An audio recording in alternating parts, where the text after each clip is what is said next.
What up gang, Malaysia, Indonesia, Singapura, Brunei. Assalamualaikum, it's your boy Kimiskop Verto and welcome back to my channel yang semestinya hanya akan mengupas berkenaan dengan One Piece. Alright guys, dalam video kita pada kali ini aku akan sharekan dengan korang semua tentang part yang ketiga dan terakhir dalam chapter analisis untuk chapter yang ke-1055 yang bertajuk The New Era, yang bermula daripada panel yang terakhir dalam muka surat yang ke-9 sehinggalah ke muka surat yang ke-17, yakni muka surat yang terakhir dalam chapter pada kali ini. Yang mana dalam perbincangan pada kali ini kita akan membedah tentang kekuatan Haoshoku Haki Shanks yang sangat luar biasa. Sejujurnya selepas membaca chapter yang ke-1054, aku tidak menjangkakan yang Oda akan menunjukkan lagi kepada kita semua berkaitan peranan watak Shanks ni dalam chapter yang seterusnya. Yalah, sebab dalam chapter yang ke-1054 tersebut seakan-akan kita dah dapat informasi yang lengkap tentang apa yang Shanks nak lakukan seterusnya, iaitu untuk mencari One Piece. So aku expect yang Shanks tak akan tunjukkan lagi untuk chapter 1055 ini, sebab selalunya Oda hanya nak munculkan watak Shanks ni untuk memberikan hype dan juga misteri kepada kita, dan ternyata kenyataan Shanks kepada Band Backman untuk memulakan langkah mereka mencari One Piece sememangnya sudah cukup hype dan memberikan kita satu tanda tanya kepada kita semua, iaitu adakah Shanks mengetahui rahsia sebenar tentang One Piece. Tapi sayangnya sangkaan aku telah pun meleset apabila sekali lagi Oda telah menunjukkan kepada kita figura si rambut merah Shanks ini pada penghujung chapter yang ke-1055 ini siap menyajikan kepada kita satu keupayaan yang luar biasa lagi daripada watak Shanks ini. So guys, jom kita recap dulu sikit apa yang telah berlaku dalam bahagian terakhir chapter pada kali ini, dan kita sama-sama mengupas isi maklumat yang terkandung dalam chapter Power kali ini. So jom, let's proceed with the content.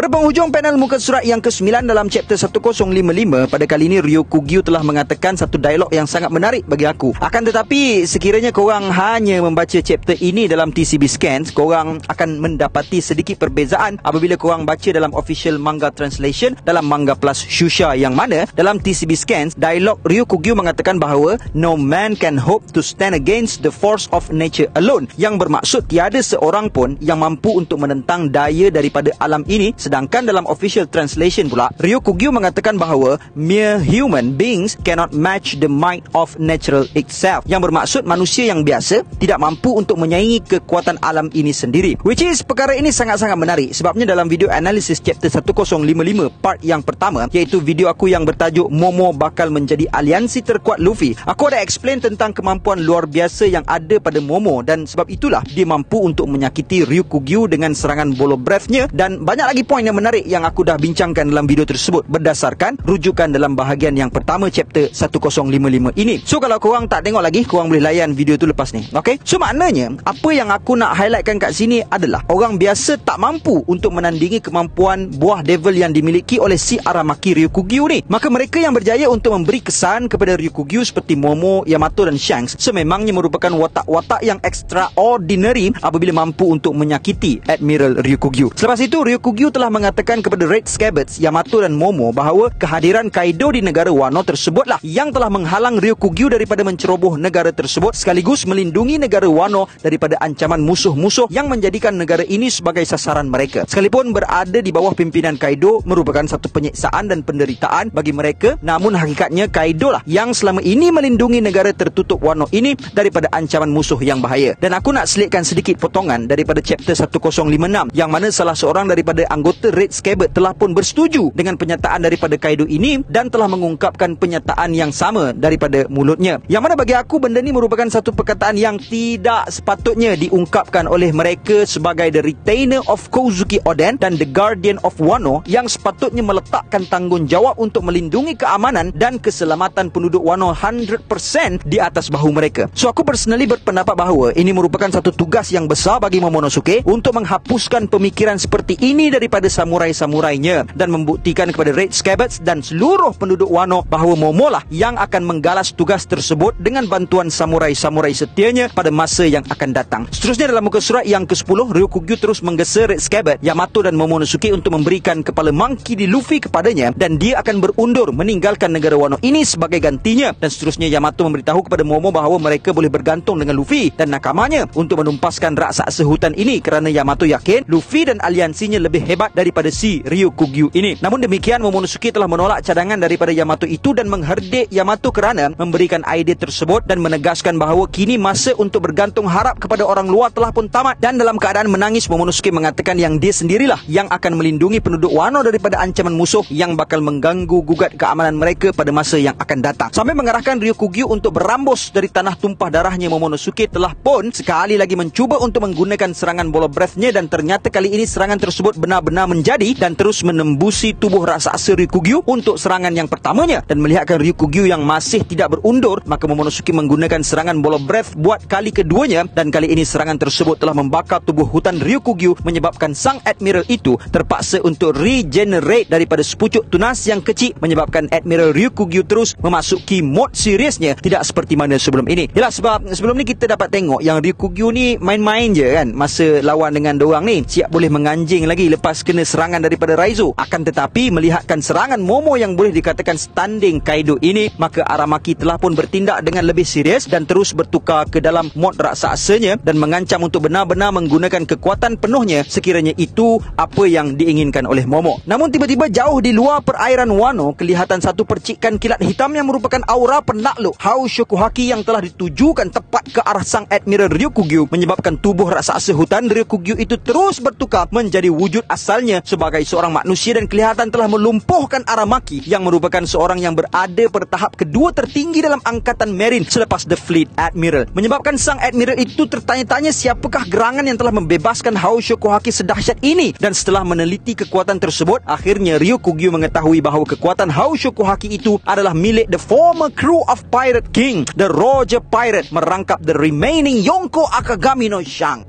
Seru habislah guys scene kali ni. Ternyata inilah kekuatan sebenar yang dimiliki oleh seorang manusia yang tidak mempunyai kemampuan buah iblis dan sebelah tangannya yang layak untuk menobatkan dia, yakni Shanks sebagai one of the three great powers dalam dunia One Piece, iaitu sebagai the four emperors of the sea. Dan daripada panel ini juga kita dapat tengok sejauh mana kekuatan Hau Shokuhaki Shanks ini, sehinggakan pada jarak yang sangat-sangat jauh pun dia mampu untuk mensasarkan Hau Shokuhaki yang tepat ke arah Ryukugyu. Padahal Shanks masih lagi berada di perairan sekitar Wano dan bukannya masuk ke negara Wano pun. Kalau kita tengok daripada segi jarak longitude pun sememangnya sangat-sangat jauh. Bahkan daripada segi altitude pula, Shanks berada pada permukaan lautan, sedangkan Ryukugyu berada di kawasan Flower Capital yang berhampiran dengan puncak Gunung Fuji. So memang gempak gila lah kemampuan Hau Shokuhaki milik Shanks ni kan. Dan sedikit informasi tambahan untuk korang, dalam One Piece 4 Billion, Oda telah mendedahkan kepada kita semua beberapa maklumat terkini yang menarik tentang Shanks. Antaranya termasuklah Shanks terkenal sebagai the killer of Kenbun Shokuhaki. Yang kedua, dia tidak membenarkan musuhnya untuk menggunakan Future Sight. Dan yang ketiga pula adalah Shanks mempunyai kemampuan Hau Shokuhaki yang sangat hebat seperti mana yang kita dapat tengok dalam chapter pada kali ini. Dan bahkan sebelum ini pun kita dapat tengok dalam chapter yang ke-434 apabila Shanks menziarahi Whitebeard di atas kapal Moby Dick-nya hanya dengan haki yang berada pada tahap sebagai precaution sahaja pun telah menyebabkan keretakan kepada kapal Whitebeard tersebut. Sebenarnya banyak lagi maklumat yang dikongsikan oleh Oda dalam One Piece 4 Billion ni, tapi kali ini aku share 3 dulu dan insyaAllah untuk fakta-fakta yang lainnya nanti aku akan share khusus dalam satu video yang lainnya. So stay tune di channel ini. Okay guys, dan kita juga dapat tengok yang setelah terkena panahan daripada Hau Shokuhaki Shanks ini, Ryukugyu terus bertukar kepada bentuk asalnya, iaitu kembali menjadi manusia. Seolah-olah dekat sini Oda nak tunjukkan kepada kita semua yang kemampuan Hau Shokuhaki pada tahap sekuat Shanks ini mampu untuk memadamkan kemampuan buah iblis yang terdapat pada diri seseorang. Yalah, sebab seperti mana yang kita sedia maklum, selain daripada air kelemahan terbesar bagi Devil Fruit user, kelemahan diorang juga adalah haki. Sebabnya kita dapat tengok yang pengguna Logia lemah dengan busur Shokuhaki, sehinggakan serangan yang disalut dengan busur Shokuhaki ini mampu untuk mencederakan pengguna Devil Fruit Logia yang dianggap sebagai invincible kepada serangan berbentuk fizikal. So possibly kali ini Oda nak mendedahkan kepada kita pula bahawa kemampuan Hau Shokuhaki pada tahap advance ini mampu untuk menandingi kemampuan buah iblis seseorang. Dan terbukti sebelum ini pun apabila Monkey D. Luffy menyalutkan serangannya dengan Hau Shokuhaki, Luffy mampu untuk menumpaskan Kaido. Namun dalam kes Shanks kali ini ekstrim sangat. Maksud aku, lepas kena panahan Hau Shokuhaki tu, terus Ryukugyu bertukar menjadi manusia, padahal kena aura je baru, belum kena serangan yang disalut Hau Shokuhaki lagi. So in my thought, dekat sini Oda cuba untuk menunjukkan power scaling kepada kita semua bahawa tahap kemampuan Hau Shokuhaki Shanks ni betul-betul berada pada tahap yang luar biasa, yang possibly sudah standing dengan Hau Shokuhaki miliknya Roger. Yalah, sebabnya sebelum ni dalam chapter yang ke-1047 muka surat 8, Kaido telah mengatakan bahawa kemampuan Devil Fruit yang kuat sekalipun tidak mampu untuk membantu seseorang itu menguasai dunia ini. Lihatlah seperti Roger, walaupun tanpa Devil Fruit dia mampu untuk menakluk lautan ini, kerana segala halangan untuk mencapai matlamat tersebut hanya mampu untuk diatasi dengan haki. So memandangkan Shanks juga tidak memakan Devil Fruit, maka dapat kita katakan yang haki Shanks mungkin sudah standing Roger. Sebab itulah dia dapat menjadi maharaja lautan. Berkemungkinan juga disebabkan oleh kemampuan Hao Shoku Haki Shanks yang mampu untuk mengcancelkan kemampuan Devil Fruit ini jugalah kenapa dalam Marineford War Shanks berjaya untuk menghentikan lanjutan peperangan daripada tercetus. Ialah sebabnya kebanyakan mereka yang terlibat dengan peperangan tersebut bergantung kepada kemampuan Devil Fruit mereka. Tengoklah ketiga-tiga Admiral Marine masa tu semuanya Devil Fruit user, dan possibly sebab ini jugalah kenapa Blackbeard memilih untuk berundur daripada Marineford selepas ketibaan Shanks. Padahal sebelum tu bukan main yakin lagi Blackbeard cakap yang dengan kemampuan kedua-dua buah iblis yang ada padanya, iaitu Yami Yami Nomi dan Gura Gura Nomi, tidak ada siapa lagi yang mampu untuk menghentikannya. Tapi tak, alih-alih bila Shanks muncul, terus dia ajak nakama dia untuk berundur, seolah-olah kedua-dua kuasa Devil Fruit dia itu tak terkesan untuk berlawan dengan Shanks, dan Blackbeard juga tahu yang satu-satunya cara untuk melawan haki adalah dengan haki. So sebab itulah Blackbeard berundur, kerana dia dapat merasakan yang haki miliknya tidak standing haki Shanks. Possibly disebabkan oleh kekuatan Hao Shoku Haki ini jugalah Sengoku akur dengan permintaan Shanks untuk menguruskan jenazah Ace dan Whitebeard. Bahkan sebab ini juga kenapa Shanks mampu untuk menghentikan Kaido daripada menyertai Marineford War, dan Shanks mampu untuk berjumpa dengan Gorosei. Well, aku personally rasa yang Shanks berkemungkinan masuk ke dalam Pangaea Castle dengan menggunakan kekuatan aura Hao Shoku Haki yang sama seperti ini. Yalah, kalau masuk kapal Whitebeard yang dia dah kenal semua nakama yang ada atas kapal tu pun dia punya pasang haki sampai mampu meretakkan kapal Moby Dick, ini kan pula nak masuk ke dalam Pangaea Castle yang pada saat itu ada dua orang Admiral Marine dekat Holy Land Marijoa, iaitu Isho dan Aramaki. Tambahan pula dengan angkatan Marine yang escort raja-raja lagi, dan dengan kemampuan Gorosei sendiri yang masih lagi misteri. So aku berpendapat bahawa pada saat memasuki Pangaea Castle, Shanks juga menggunakan kekuatan Hao Shoku Haki yang sama. Sebab kenapa aku mengatakan sedemikian adalah kerana setelah terkena panahan tersebut, Aramaki telah tertanya-tanya siapakah gerangan pemilik haki ini, dan kemudiannya setelah meneliti barulah dia tahu bahawa itu adalah Hao Shoku Haki miliknya Shanks. Okey, pause kejap. Apa yang menariknya daripada persoalan Aramaki ini adalah seolah-olah Oda nak menunjukkan kepada kita yang selain daripada Shanks, ada lagi beberapa watak yang mempunyai Hao Shoku Haki pada tahap sehebat Shanks tu. Maksud aku, sebab itulah Ryokugyu tanya siapa yang keluarkan Hao Shoku Haki sekuat ini, sebab dia juga pernah merasakan Hao Shoku Haki seperti ini daripada watak yang lain. Yalah, kalau macam Luffy yang belum pernah lagi jumpa dengan orang yang ada Hao Shoku Haki sekuat ini selain daripada Shanks, kita dapat tengok yang bila dia rasa aura tersebut saja, terus pop out wajah familiar dalam fikiran dia, yang possibly wajah familiar itu adalah Shanks. Sedangkan untuk Aramaki pula tidak. Bila dia rasa panahan Hao Shoku Haki tersebut, dia hesitate sekejap untuk tentukan milik siapa haki itu, seolah-olah dia pernah encounter dengan orang lain yang mempunyai haki sekuat itu.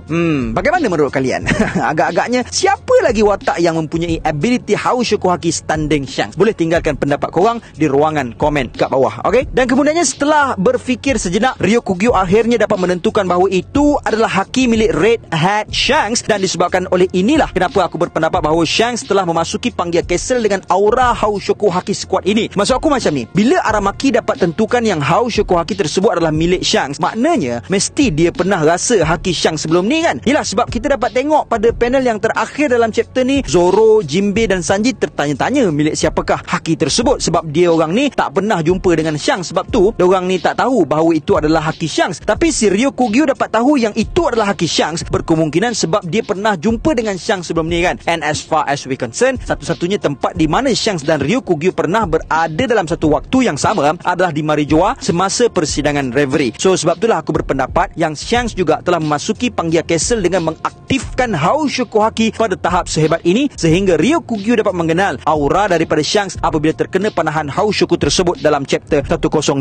ni. Kemudiannya kita juga dapat tengok panel yang menunjukkan nakama Shanks menasihatinya agar tidak mengeluarkan aura Hao Shoku Haki Shanks secara tiba-tiba, kerana ramai daripada kalangan anak kapal yang baru direkrut telah pun berbuih mulut mereka. So dekat sini aku berpendapat yang sebab kenapa Shanks mula mengaktifkan Hao Shoku Haki miliknya adalah kerana dia dapat merasakan Hao Shoku Haki yang telah dikeluarkan oleh Ryokugyu Ryokugyu. Apabila Ryokugyu mula untuk bertindak serius setelah diserang oleh Ball of Breath Momo, maka menyedari aura haki milik Ryokugyu tersebut, Shanks terus bertindak untuk menghentikan Ryokugyu daripada meneruskan tindakannya. Apa yang menariknya pula dalam part ni guys, kalau kita perasan tindakan Shanks pada kali ini sama dengan apa yang telah dilakukan olehnya dalam Marineford dahulu, yang mana dia telah menghentikan lanjutan peperangan daripada terus berlaku. Dan kalau kita tengok peranan Shanks yang diciptakan oleh Oda ni adalah seakan-akan berdasarkan watak God of War dalam satu mitologi Nordik, iaitu watak Tyr, yang mana watak Tyr ni juga dikatakan hanya mempunyai sebelah tangan sahaja, sama seperti Shanks. Dan kalau kita tengok watak Shanks ni memang berkait rapat dengan peperangan. Dia seolah-olah menjadi hakim ataupun juri untuk sesebuah peperangan. Maksud aku macam ni, Shanks ni seboleh-bolehnya cuba untuk mengelakkan peperangan daripada tercetus, seperti mana dia cuba untuk mengarahkan Whitebeard untuk menghentikan Ace supaya tidak tercetusnya peperangan. Akan tetapi sekiranya peperangan itu tidak dapat dielakkan, maka Shanks akan memastikan yang peperangan tersebut berlaku dengan adilnya. Contohnya, dia telah menghalang Kaido daripada campur tangan daripada peperangan Whitebeard dan Marine. Sebabnya peperangan itu adalah bertujuan untuk menyelamatkan Ace dan tiada kaitannya dengan Kaido. Kemudiannya setelah sebuah peperangan itu mencapai matlamatnya, maka Shanks akan hadir untuk memastikan peperangan itu dihentikan dan tiada lanjutan peperangan yang berlaku, seperti mana di Marineford dalam chapter yang ke-489. Yalah, Marine dah pun menang, Lanun dah kalah, Captain Whitebeard Pirate dah mati, Ace gagal diselamatkan. So objektif Lanun telah gagal 100%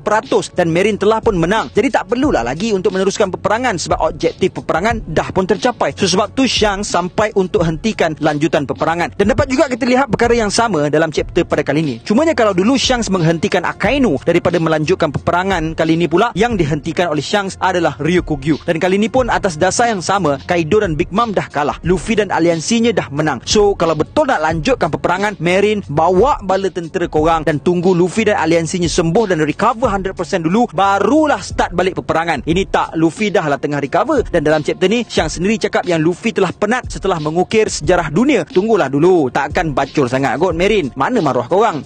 Begitulah apa yang aku nampak.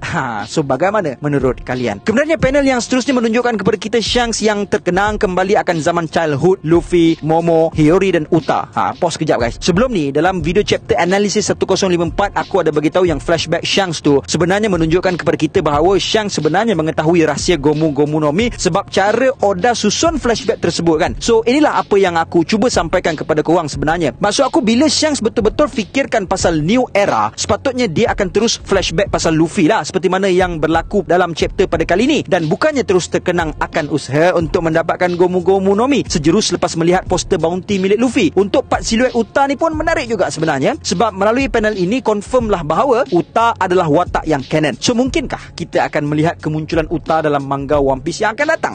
Menarik juga. Kayaknya Uta bakal bergabung dengan Mugiwara Fleet nanti kan. Kemudiannya panel yang seterusnya menunjukkan kepada kita Shanks yang berada dalam keadaan yang marah, bertanyakan bahawa adakah Ryokugyu terlalu takut dengan era baharu. Manakala panel yang seterusnya menunjukkan Ryokugyu yang berlalu pergi meninggalkan Wano kerana masih belum bersedia untuk berhadapan dengan kru Red Hat Pirate, dan ternyata Luffy, Jinbei, Zoro dan Sanji the Quadro Monster sedang memerhatikan pertembungan antara Ryokugyu dengan Red Scabbard, Yamato dan Momo dari tebing Flower Capital dalam keadaan yang riang gembira melihatkan Ryokugyu telah pun berundur dan ternyata mereka tidak perlu masuk campur dalam pertembungan tersebut. Sambil Jinbei tertanya-tanya siapakah pemilik gerangan monstrous Haushoku Haki tersebut. Okey, pause kejap guys. Apa yang menarik yang aku perasan dalam panel ni adalah pasal Zoro.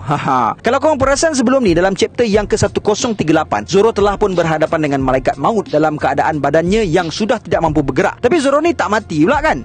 Part Zoro ni aku rasa tak ramai yang bagi perhatian sangat. Aku tak salahkan sesiapa sebab Oda telah melontar kepada kita dengan banyak gila info-info crucial sehingga kan kita kalau kurang teliti terlepas scene gila penting si Zoro ni. Yelah, dalam kemunculan Shanks lagi, Pluton lagi, Wano Kuno lagi, Ryokugyu lagi, memang bersepah-sepah information sehingga kita kurang memberi highlight kepada scene Zoro ni. So pasal Zoro ni, insya-Allah dalam next video aku akan sharekan dengan korang satu teori power gila. Hope you guys untuk terus stay tune untuk mendengarkan teori tersebut. Okay, Luffy kemudiannya mengatakan bahawa dia terbayangkan satu wajah yang familiar dalam fikirannya, dan panel yang terakhir menunjukkan kapal The Red Hat yang berlayar meninggalkan Wano Kuni dan chapter pun tamat. So guys, that's all I have dalam perkongsian video pada kali ini. Aku harap korang dapat bantu aku untuk achieve 150,000 subscribers dalam masa yang terdekat dan teruskan support YouTube channel Kimis Coverto untuk masa yang akan datang. Dan jangan lupa untuk follow TikTok Kimis Coverto, link dia aku tinggalkan di ruangan description. Sebab lepas ni segala teori-teori pendek dan analisis chapter pendek bawah 2 minit aku akan pump dalam account tu. Alright, see you guys in the next content, and until then my gang, there is no God except Allah. Assalamualaikum warahmatullahi